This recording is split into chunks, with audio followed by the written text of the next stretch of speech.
بسم اللہ الرحمن الرحیم۔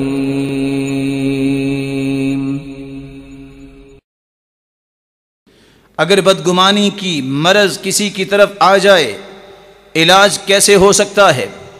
اس کا پہلا علاج اللہ ذوالجلال کی پناہ طلب کرے، ایمان کی تجدید کرے اور ایسی سوچ کو فوراً لاک کر دے، روک دے۔ حدیث میں آتا ہے، صحیح بخاری کی روایت ہے 3276، شیطان دل میں آتا ہے، خیال پیدا کرتا ہے، کہتے من خلق السماء، آسمان کس نے بنایا؟ بندہ کہتے اللہ، اللہ نے۔ من خلق الارض، زمین کس نے بنائی؟ انسان کہتے اللہ، اللہ نے۔ آرام سے ایک سوال کرتا ہے، من خلق ربک، تیرے رب کو کس نے پیدا کیا؟ رسول اللہ صلی اللہ علیہ وسلم نے فرمایا یہ شیطانی وار ہے، یہ شیطانی ہتھ کنڈا ہے، تین کام کرو۔ فَلْيَسْتَعِذْ بِاللَّهِ، فوراً کہو اعوذ باللہ من الشیطان الرجیم۔ اور دوسری روایت میں ہے یہ کہو فَلْيَقُلْ آمَنْتُ بِاللَّهِ وَرَسُولِهِ، میں اللہ اور اس کے رسول پر ایمان لاتا ہوں، صحیح الجامع کی روایت ہے 1656۔ اور تیسرا کام فَلْيَنْتَهِ، سوچنے سے رک جائے، سوچ بدل لے، اس پہ غور نہ کرے، یہ شیطان کا وار تھا۔ پہلا علاج یہ ہے، اپنے ایمان کی تجدید کیجئے، اللہ کی پناہ میں اپنے آپ کو دے دیجئے۔ اعوذ بوجہ اللہ الکریم وسلطانہ القدیم من الشیطان الرجیم۔ رسول اللہ صلی اللہ علیہ وآلہ وسلم نے سچ فرمایا، اگر انسان اس سوچ کو تھوڑا سا بھی جاری رکھے گا، شیطان کے شکنجے میں آ جائے گا۔ اللہ کے بارے میں، مسلمانوں کے بارے میں بدگمانی ہونے لگے، فوراً رک جاؤ، اللہ کی پناہ میں چلے جاؤ۔ دوسرا طریقہ جس سے اس بیماری سے بچا جا سکتا ہے، اللہ کے ناموں کو یاد کر لو، ان کے معانی کو یاد کرو، اللہ کی صفات پڑھا کرو، اللہ کی صفات کی معرفت حاصل کرو۔ امام ابن القیم فرمایا کرتے تھے، اکثر الناس یظنون باللہ غیر الحق ظن السوء فيما يختص بهم وفيما يفعله بغيرهم، ولا يسلم من ذلك إلا من عرف الله وعرف أسماءه وصفاته وعرف بموجب حمده وحكمته۔ اس بیماری سے بچ سکتا ہے تو وہ جس کو اللہ کے نام اور اس کے معانی کا پتہ ہے، اللہ کی صفات کا پتہ ہے اور اس کے معانی کا پتہ ہے، وہ بدگمانی کی بیماری سے بچ سکتا ہے۔ تیسرا علاج، مسلمانوں کی کسی بھی بات کے بارے میں اچھا محمل تلاش کیا کرو۔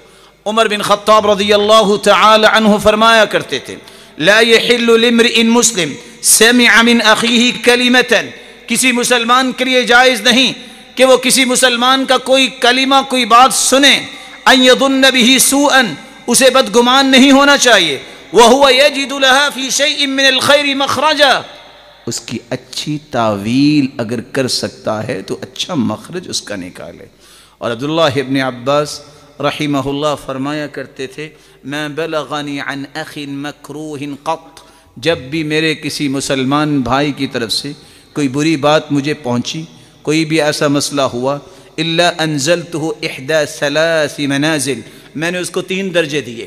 پہلا درجہ، ان کان فوقی عرفت له قدرہ، اگر تو اس کا درجہ مجھ سے بڑا ہے تو میں نے اس کے درجے میں کبھی کمی کرنے کی کوشش نہیں کی۔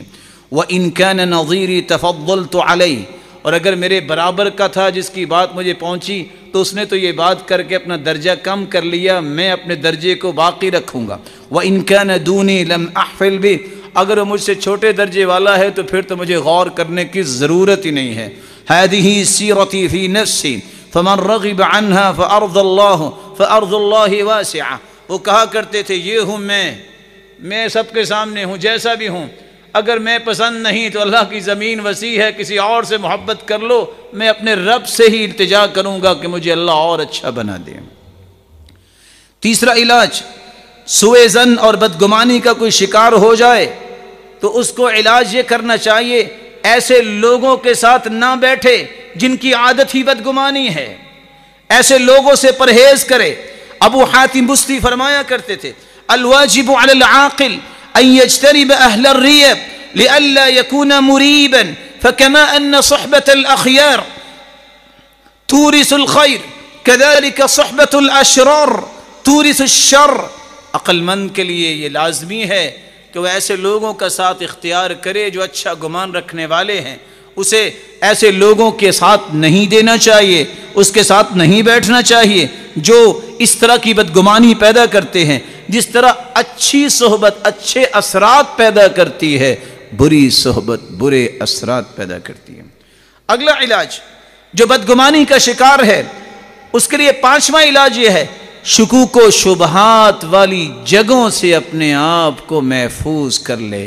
امام غزالی رحمہ اللہ کہا کرتے تھے ينبغي على المرء أن يتقي مواضع التهم صيانة لقلوب الناس عن سوء الظن ولألسنتهم عن الغيبة فإنهم إذا عصوا الله بذكري وكان هو السبب فيه كان شريكا.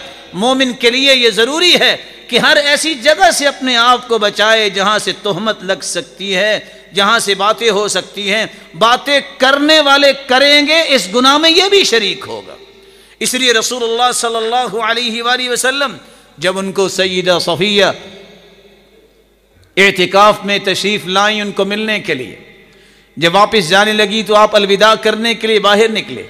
صحابی اسید بن حضیر، عباد بن بشیر رضی اللہ عنہما جا رہے تھے، چلتے چلتے تیز ہو گئے. فرمایا علی رسلکما، رک جاؤ، ان هذه صفیہ، یہ میری بیوی صفیہ ہے. کہ اللہ کے رسول ہم نے تو کچھ سوچا ہی نہیں ہے. قال ان الشیطان یجری من ابن آدم مجرى الدم. جس طرح خون انسان کے جسم میں چلتا ہے شیطان بھی ایسے چلتا ہے. یہ آپ کی ماں صفیہ ہے، کوئی اور نہیں ہے. اللہ کے رسول نے فوراً اس کی وضاحت دے دی. رحم اللہ امرأ رد الغیبة عن نفسه. اللہ اس شخص پہ رحمت فرمائے جو غیبت کو اپنے آپ سے دور کرتا ہے.